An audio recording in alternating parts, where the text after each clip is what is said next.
5 years മുമ്പ് ഞാൻ ഈ NRI ആയിട്ട് വന്ന സമയത്ത് എനിക്ക് ഒറ്റയ്ക്ക് ഒരു റെസ്റ്റോറൻറ്റിൽ പോകാനായിട്ട് എനിക്ക് പേടി എന്ന് പറഞ്ഞ ഒരു കംഫോർട്ട് അത് തന്നെ. അത് ഒറ്റയ്ക്ക് പോയി ഒരു റെസ്റ്റോറൻറ്റിൽ ഇരുന്ന് കഴിക്കാനായിട്ട് എനിക്കൊരു മടിയോ അത് എന്നെക്കൊണ്ട് പറ്റാത്തൊരു സംഭവമായിരുന്നു ഒറ്റയ്ക്ക് ഒരു റെസ്റ്റോറൻറ്റിൽ പോയി കഴിക്കാനായിട്ട്.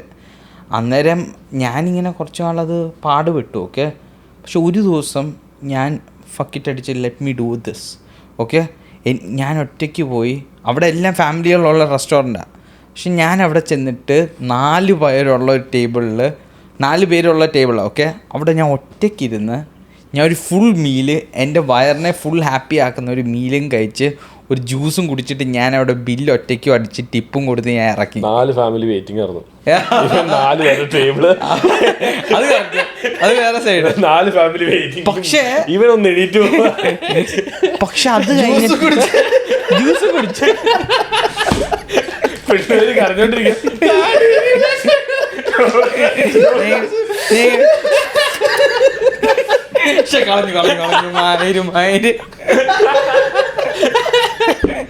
പക്ഷെ ഞാൻ പറയുന്നത് മാത്രമേ എനിക്ക് സീരിയസ് പറ്റുന്നില്ല, തെക്ക് കളിക്കുന്നില്ല. പക്ഷേ ഇല്ലേ ഞാൻ പറയട്ടെ,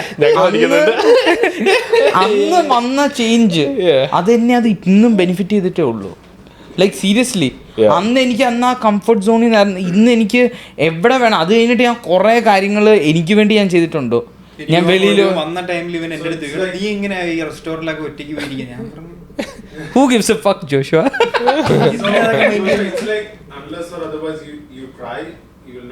Exactly. അത് ഇപ്പം ഇവിടെ കാണുന്ന നമ്മുടെ ഓഡിയൻസിന് 40,000 ആൾക്കാർ കാണുന്നില്ല ഈ വീഡിയോ. അല്ലെങ്കിൽ നല്ല വൃത്തിയുള്ള ഒരു തേപ്പ് കിട്ടിയാലും മതി. സത്യം, അത് കിട്ടിയപ്പോ 1, 2, 3, 4 റെസ്റ്റോറന്റ് അല്ല അതും കിട്ടി. 3, 4 സിനിമ തിയേറ്റർ. Montreal, Quebec. അത് വേറെ, അത് ഓഡിയൻസ് അറിയാത്തൊരു കാര്യം. വയർ നിറച്ച് കഴിച്ച് ജ്യൂസ് കുടിക്കുക. കഴിഞ്ഞ ദിവസം ഒരു വീഡിയോ ഉണ്ടതാ. പൊരുത്തന്നെ ഇരുന്നിട്ട് ഒരു ഫുൾ ആൽഫാ മീൽ കേട്ടോ. ഷർട്ടൊന്നും ഇട്ടിട്ടില്ല, അല്ല എനിക്ക് ടാങ്ക് ടോപ്പ് ഇട്ടിട്ട് മസിലൊക്കെ ഫ്ലക്സ് ചെയ്തിട്ട് പുള്ളി ഇങ്ങനെ പറഞ്ഞോണ്ടിരിക്കുക കേട്ടോ. 8 മണിക്കൂർ കിടന്നുറങ്ങി കഴിഞ്ഞാൽ 140% ടെസ്റ്റോസ്റ്റെറോൺ മുകളിലോട്ട് പോകും. പിന്നെ രാവിലെ ഐസ് ബാത്തിൽ കയറി കഴിഞ്ഞ് കഴിഞ്ഞാൽ ഇത് നമ്മുടെ സാധനം വെയിലത്ത് ഡയറക്റ്റ് ഇട്ട് കഴിഞ്ഞാൽ 140% ടെസ്റ്റോസ്റ്റെറോൺ കൂടും. പിന്നെ ഐസ് ബാത്തിൽ കിടന്നു കഴിഞ്ഞാൽ സ്പ്രിന്റ് ചെയ്ത് കഴിഞ്ഞാൽ 700% കൂടും. പിന്നെ ഐസ് ബാത്ത് ചെയ്ത് കഴിഞ്ഞാൽ 1060% കൂടും. അപ്പൊ അടിയിൽ കമന്റ് ഓക്കെ സാർ മനസ്സിലായി. അപ്പൊ ഞാൻ രാവിലെ എണീറ്റ് തുണിയില്ലാണ്ട് സാധനത്തില് ഐസ് കെട്ടിട്ട്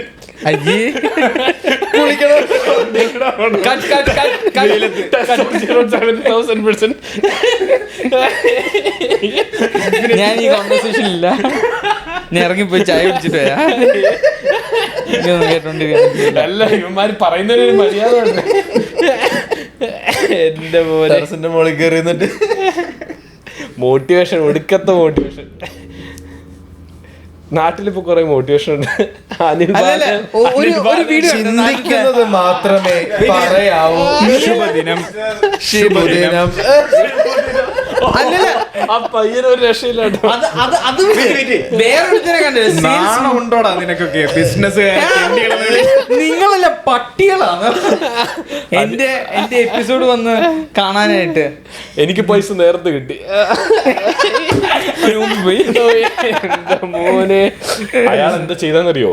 വൂൾഫ് ഓഫ് വാൾ സ്ട്രീറ്റിലെ ഡയലോഗ് പുള്ളി ഇംഗ്ലീഷ് മലയാളത്തിലോട്ട് തർജ്ജമ ചെയ്തു. അല്ല, അതിന് കൾച്ചറൽ ഡിഫറൻസും ഉണ്ട്. അടിച്ചുണ്ടാക്കി കിട്ടി. നല്ല കൾച്ചറായിരുന്നു. ഈ സെയിം മോട്ടിവേഷൻ അവൻ കാനഡയിൽ ഇട്ടായിരുന്നെങ്കിൽ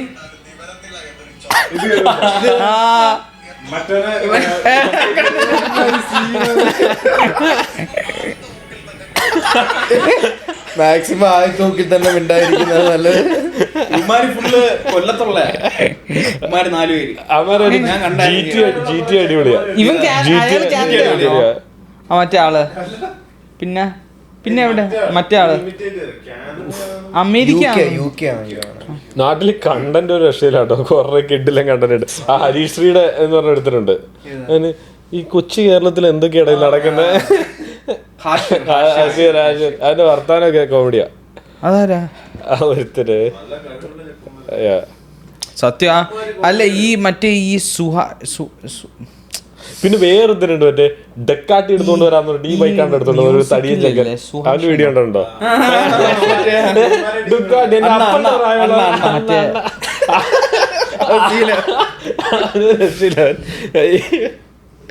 ഡക്കാട്ടി. പക്ഷെ I think end of the day just do what makes you happy, like fuck it. ഒരു പരസ്പരം ഒന്നുമില്ല. No, like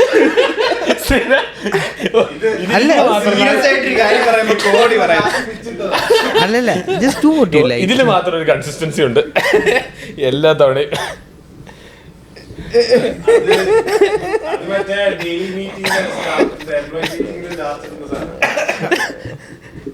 Just do what you fucking like. Meeting തുടങ്ങും 9 മണിക്ക്. ഓക്കെ ശിവന്റെ അഭിപ്രായം പറയൂ. ജോഷി ഹെഡ്ഫോണൊക്കെ വെച്ചിട്ട് തുണ്ട് കണ്ടേ അടുത്ത് നീ ഇതിങ്ങനെ നടക്കത്തില്ല. അതിന് നീ നിന്റെ അഭിപ്രായം പറ. അവസാനം 10 മിനിറ്റിൽ കയറിയിട്ട് ഇന്ന് 140 സെയിൽ ആവോ പോമാര്. പക്ഷെ എനിക്കൊരു സംശയമുണ്ട് സ്പെൻസർ, ഇത് സീരിയസ് ആയിട്ട് ഞാൻ ചോദിക്കും. ഓക്കെ, പക്ഷെ എനിക്കിപ്പം ഇപ്പം നമ്മളിപ്പം കാനഡയിൽ ഇപ്പം പ്രസൻ്റ്ലി ഇപ്പോഴത്തെ സിറ്റുവേഷൻ വെച്ച് what do you think about life insurance as A start? എടുക്കാനോ അതെയോ അല്ലെങ്കിൽ സർവീസിലോ? ഫീൽഡ് പഠിക്കാൻ. ഇത് സെയിൽസിലോ? സെയിൽസിലോ. എടാ ഇപ്പം life insurance, mortgage, real estate, ഈ മൂന്നും ഭയങ്കര സിമിലർ സെക്ടേഴ്സാണ്. കാരണം 3 സർവീസ് ഇൻഡസ്ട്രിയാണ്. ഇതിൽ ഏറ്റവും ചീപ്പ് എടുക്കാൻ ഏറ്റവും ചീപ്പ് ലൈഫ് ഇൻഷുറൻസ് ആണ്. ലൈസൻസ് എടുക്കാൻ ഏറ്റവും ചീപ്പ്, പിന്നെ മോർഗേജ്, പിന്നെ റിയൽ എസ്റ്റേറ്റ്. 3 നല്ലതാടാ. 3ലും you can make a killing, you can do really well. Yeah, exactly. Based on the things that I know, because I failed in life insurance. ഞാൻ life insurance first 2 year ചെയ്ത് ഞാനും ജസ്വിനും we failed in life insurance, and then I moved on to mortgages. ഇപ്പൊ ഞാൻ mortgages ആണ്. ഏതാ? ജസ്സിനൊന്നും മിണ്ടുന്നില്ലല്ലോ. ജസ്റ്റിന്റെ പഴയ മറ്റേ ഇതുണ്ടല്ലോ, ഇത് മറ്റേ സീനാണ്. മറ്റേ ദിലീപിന്റെ പടം അല്ലേ, പാണ്ടിപ്പട. ഇതെന്റെ പഴയ പാട്ടം. സംഭവിച്ച ഒരു ദിവസം സെൻസംബ്രോയുടെ ബർത്ത്ഡേക്ക് ഞങ്ങളുടെ ഒരു കോമൺ ഫ്രണ്ട് ഉണ്ട്. അപ്പോൾ പുള്ളിക്കാരി ഞങ്ങളെ വിളിച്ചു സർപ്രൈസ് ആയിട്ട്, നീ കിച്ചണർക്ക് പോവാ, സ്പെൻസറിന്റെ ബർത്ത്ഡേ അല്ലേ, ഇന്ന റെസ്റ്റോറന്റിലേക്ക് വരാൻ പറഞ്ഞു. അന്നേരം ഞങ്ങളെല്ലാവരും ഉണ്ടായിരുന്നു. ഞാനുണ്ടായിരുന്നു, വേറൊരു ചേട്ടൻ ഉണ്ടായിരുന്നു, 2 പേരുണ്ടായിരുന്നു, പിന്നെ സ്പെൻസംബ്രോ ഉണ്ടായിരുന്നു. പുള്ളിക്കാരി ഇപ്പം ഞങ്ങൾ ചുമ്മാ വന്ന് ഫുഡ് കഴിച്ചു. ഞങ്ങൾ അവിടെ സർപ്രൈസ് ആയിട്ട് കേക്കൊക്കെ പറഞ്ഞിട്ടുണ്ടായിരുന്നു. കേക്കൊക്കെ വന്നു. ഞങ്ങൾ കേക്കെല്ലാം മുറിച്ച് അതിൻ്റെ ചെയറൊക്കെ തല്ലിപ്പൊളിച്ച് റെസ്റ്റോറൻറ്റിലെ. അപ്പോൾ അന്നേരം ഞങ്ങളിങ്ങനെ സംസാരിച്ചുകൊണ്ടിരിക്കുമ്പോൾ ചേച്ചി വേറൊരു കൂട്ടുകാരോട് സ്പെൻസംബ്രോയുടെ വേറെ ഫ്രണ്ട് വന്നിട്ടുണ്ടായിരുന്നു. അപ്പോൾ ചേച്ചി ഞങ്ങളെ ഇൻട്രൊഡ്യൂസ് ചെയ്യുക. അപ്പോൾ ഇത് ആരാന്ന് നിനക്കറിയോ? ഇല്ല, ഇത് സ്പെൻസംബ്രോയുടെ പഴയ പാർട്ട്ണർ, ഇപ്പൊ ട്രക്ക് ഓടിച്ച് ജീവിക്കുന്നു. നീ ഇപ്പോഴത്തെ പാർട്ട്ണർ. കേക്ക് വെച്ചിട്ട്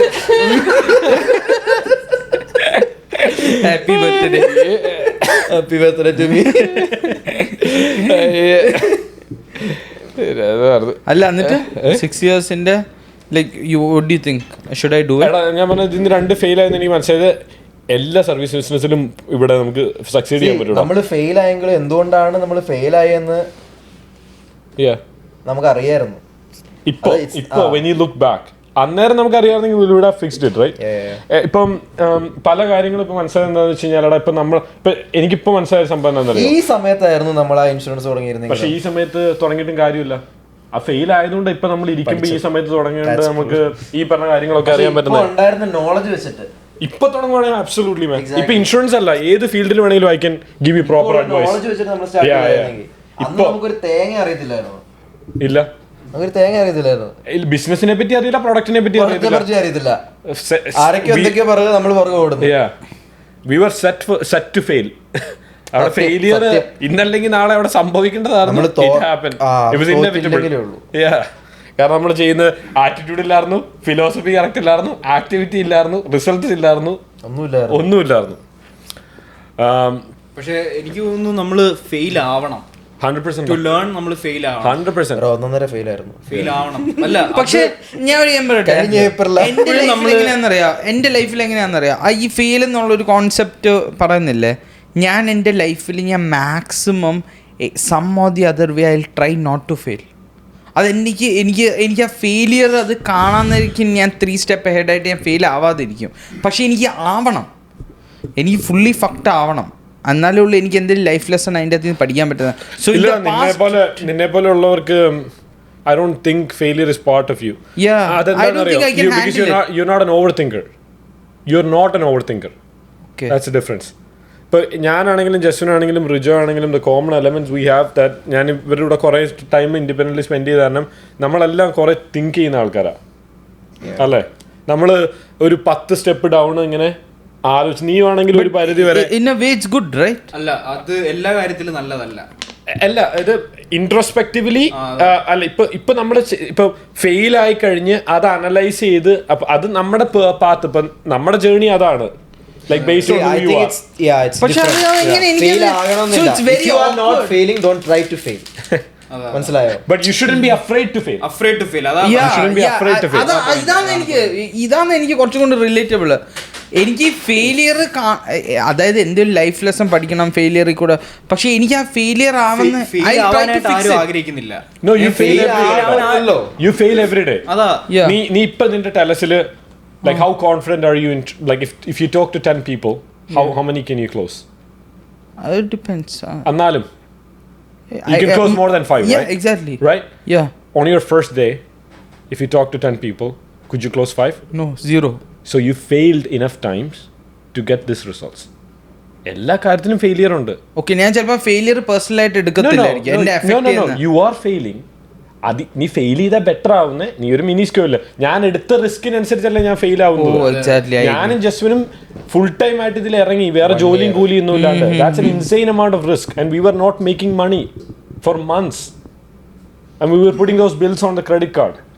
So we failed on an insane ഒരു മതിയായ ഡിപ്പിലേക്ക് ഞങ്ങൾ പോയി, വൻ കടത്തിലേക്കും പോയി. ഞങ്ങൾ രണ്ടുപേരും അതിനുശേഷം ജസ്റ്റിൻ റൂം പെയിന്റ് അടിക്കണ വരുമോ, ഞങ്ങൾ പെയിന്റ് അടി പരിപാടി തുടങ്ങി. ആദ്യം പെയിന്റ് അടിക്ക് പോയിട്ട് ജസ്വിൻ അത് ചെയ്തു, ഞാൻ അവിടെ പോയിട്ട് പേടിച്ച് ഓടി.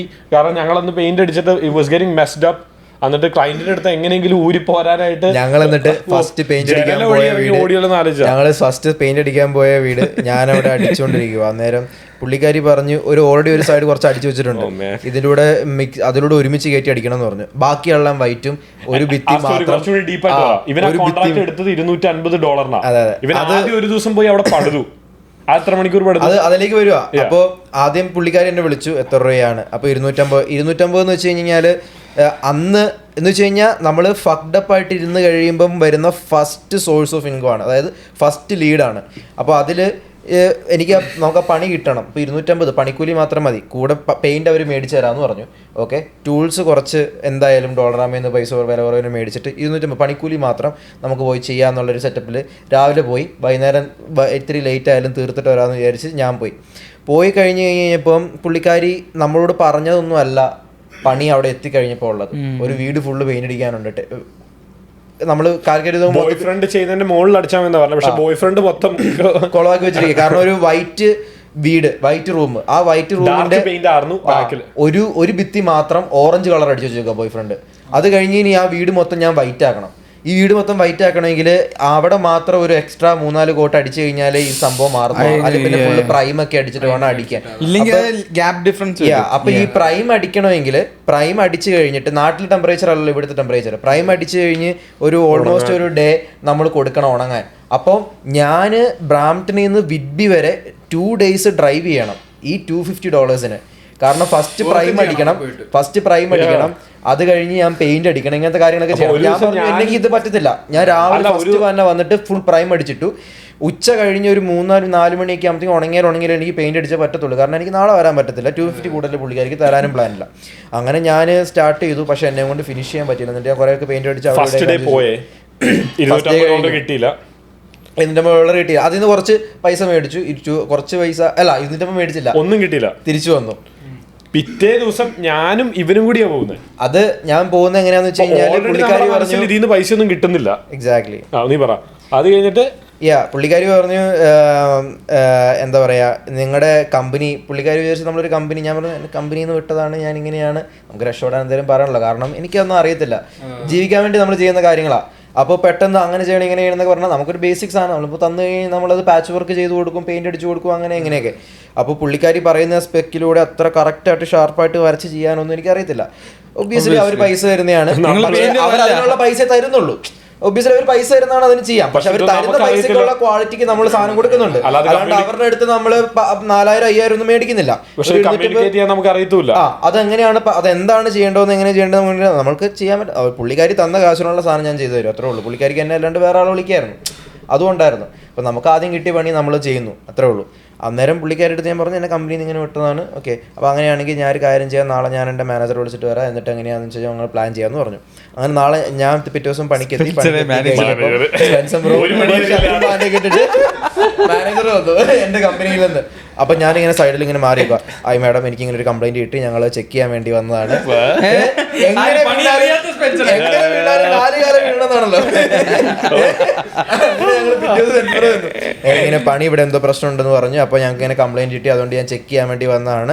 അപ്പോൾ ജസ്റ്റിൻ ആ സാധനമൊക്കെ എടുക്കൂ ഇങ്ങനെ വരുമെന്ന് പറഞ്ഞു. ഞാനിങ്ങനെ പുറകെ ചെന്നു, ഞാൻ മുകളിൽ കയറി ഇങ്ങനെ സാധനങ്ങൾ കാണിച്ചു കൊടുത്തു. ഇതാ ഇവിടെ മുമ്പേ അവിടെ മുമ്പേ, അതൊക്കെ വളരെ വളരെ കുഞ്ഞു കുഞ്ഞു പ്രശ്നങ്ങളുള്ളൂ. ഇതൊക്കെ നോക്കിയിട്ട് ആ ജനല് തുറക്കാൻ പറ്റുമോ,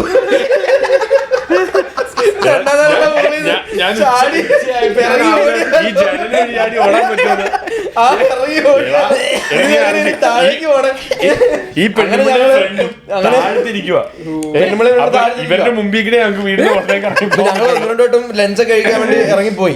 അത് കഴിഞ്ഞ് ഈ പാച്ച് വർക്കും കാര്യങ്ങളൊക്കെ റെഡിയാക്കാൻ വേണ്ടിയിട്ടും ബാക്കി കാര്യങ്ങളൊക്കെ ഇതൊന്നുമല്ല. ഈ ബെഡ്റൂമില് ഈ ഫുൾ പെയിന്റ് അടിക്കേണ്ട ബെഡ്റൂമില് നടുക്ക് ഒരു കട്ടിലുണ്ടായിരിക്കുക. ഈ കട്ടില് അഴിച്ച് മാറ്റി വേറെ റൂമിൽ കൊണ്ട് വെക്കണം. ഇത് എടുത്തോണ്ട് പോകാൻ പറ്റത്തില്ല. ഈ കട്ടിൽ അഴിച്ച് മാറ്റുന്ന തന്നെ പകുതി ദിവസം വേണം. ഇത് മാത്രമല്ല, പെയിന്റ് അടിച്ച് കഴിഞ്ഞ് ഇത് ഉണങ്ങി കഴിഞ്ഞിട്ട് ഇത് തിരിച്ച് പിടിപ്പിച്ചും വെച്ച് കൊടുക്കണം. ഒരാഴ്ചത്തെ പണി, 2 ആഴ്ചത്തെ പണി ഇത് മൊത്തം എല്ലാം കൂടി കൂടിയിട്ട് 250 രൂപയ്ക്ക്, 250 ഡോളറിന് 2 ആഴ്ചത്തെ പണി. 2 വർഷം മുമ്പേ ഇത് WC പൊട്ടിക്കഴിഞ്ഞ് ഒരു 2-3 മാസം, ഒരു 2-3 മാസം എടുത്തില്ല, അന്നേരം തന്നെ 2022 എനിക്ക് ഓർമ്മയുണ്ട് അന്ന് നിങ്ങൾ ഇതെല്ലാം ചെയ്യുന്ന ഓൾമോസ്റ്റ് ആ സമയം. അത് കഴിഞ്ഞ് ബ്രോ വന്നു, ഞങ്ങൾ അവിടെ സംസാരിച്ചു. അത് കഴിഞ്ഞ് ഞങ്ങൾ എന്താ പിന്നെ ഇരുട്ടാവുന്ന വരെ എങ്ങനെ ചെയ്യാൻ പറ്റുന്ന മാക്സിമം ചെയ്യാം. അപ്പോൾ ഒരുപാട് ഇരുട്ടായി കഴിഞ്ഞ് കഴിഞ്ഞാൽ 1-2 റൂമിൽ ലൈറ്റ് ഇല്ല, അപ്പോൾ അവിടെ സൈഡിലുള്ളതൊന്നും കാണത്തൊന്നുമില്ല. അങ്ങനെ ഞങ്ങൾ പറഞ്ഞു, അപ്പോൾ ഇവിടെ നിന്ന് എങ്ങനെയാലും രക്ഷപ്പെടണം, ഇവിടെ നിന്ന് കഴിഞ്ഞാൽ നഷ്ടമാണ്. കാശ് കിട്ടിയില്ലെങ്കിലും ഇനി ഇങ്ങോട്ടേക്ക് വരരുത്, കാരണം ഇനി വന്നാൽ ഇനി നമ്മൾ പണിയെടുക്കേണ്ടി വരും. അങ്ങനെ അങ്ങനെ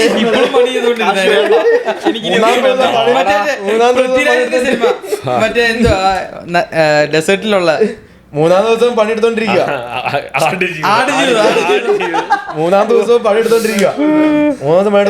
അങ്ങനെ നമ്മള് എന്നിട്ട് താഴെ ഇരുട്ടായി കഴിഞ്ഞ് കഴിഞ്ഞപ്പോൾ നമ്മൾ പെട്ടെന്ന് പുള്ളിക്കാരുടെ ഒന്നും വിളിച്ച് കാണിക്കുക പോകാനൊന്നും ചെയ്തില്ല. പെട്ടെന്ന് നമ്മൾ സാധനങ്ങൾ പാക്ക് ചെയ്തു, കഴുകി വണ്ടിക്കകത്ത് പുള്ളിക്കാരുടെ ആദ്യം ഓരോരോ സാധനങ്ങൾ ഞങ്ങളിങ്ങനെ പൊത്തി പിടിച്ചത്. ഞങ്ങൾ ഇവരെ പോകുമ്പോൾ ഇറങ്ങി പോകാമെന്ന് വിചാരിക്കരുതല്ലോ. അങ്ങനെ ഞങ്ങൾ ആദ്യം ടൂൾസ് പ്ലാൻ ചെയ്തു. ഒരാൾ ഇങ്ങനെ ഇത്ര സാധനം കൊണ്ടോ, ഒരാൾ അടുത്ത സാധനം കൊണ്ടോ, അരക്കിയ ടൂൾ കൊണ്ടോ, ബക്കറ്റ് വേണമെങ്കിൽ അവിടെ തന്നെ ഇരുന്നോട്ടെ, അതെടുക്കണ്ട, ബക്കറ്റ് മുകളിൽ തന്നെ ഇരുന്നോട്ടെ. എന്നിട്ട് ഷീറ്റൊക്കെ മേജ് ഉടുപ്പിൻ്റെ ഉള്ളിലൊക്കെ കയറ്റിയിട്ട് ഞങ്ങൾ കൊണ്ടേ ബക്കറ്റൊക്കെ പിടിച്ച് പോകുമ്പോൾ നമുക്കറിയാമല്ലോ പോവാന്ന്. ടൂൾസൊക്കെ ഇങ്ങനെ പിടിച്ചിട്ട് ഞങ്ങൾ നേരെ വണ്ടിക്കകത്ത് ഓരോ ട്രിപ്പായിട്ട് ഹലോ എന്നിട്ട് പറഞ്ഞ മുകളിലേക്ക് പോകും, സാധനം എടുത്തോണ്ടൊരു ഹായ്, എന്നിട്ട് തിരിച്ച് വണ്ടിക്കകത്ത് സാധനം കൊണ്ടുപോയി. ഇങ്ങനെ ഒരു 3-4 ട്രിപ്പ് അടിച്ച് മുളിച്ച സാധനം മൊത്തം കാര്യമാക്കി. പെട്ടെന്ന് ഞങ്ങൾ ആ ബെഡെല്ലാം കൂടി പിടിച്ച് ആ റൂമിൽ കൊണ്ടുപോയിട്ടു. ബാക്കി വെക്കേണ്ട സാധനങ്ങളെല്ലാം അടുക്കി പറക്കി വെച്ച് നിലമൊക്കെ ഒന്ന് തൂത്തുവാരിയിട്ട് എന്നാ പിന്നെ കഴിഞ്ഞു, ഞങ്ങൾ പോവാട്ടോ എന്ന് പറഞ്ഞു. അപ്പൊ പുള്ളിക്കാരി കാണാൻ വേണ്ടി ആണോ എന്നാ കാണാൻ വരട്ടെ എന്ന് പറഞ്ഞപ്പോഴേക്കും നമ്മള് പിന്നെ ഇല്ലേ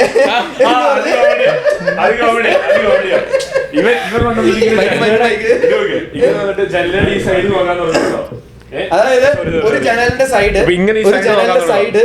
കട്ടായിട്ടില്ല.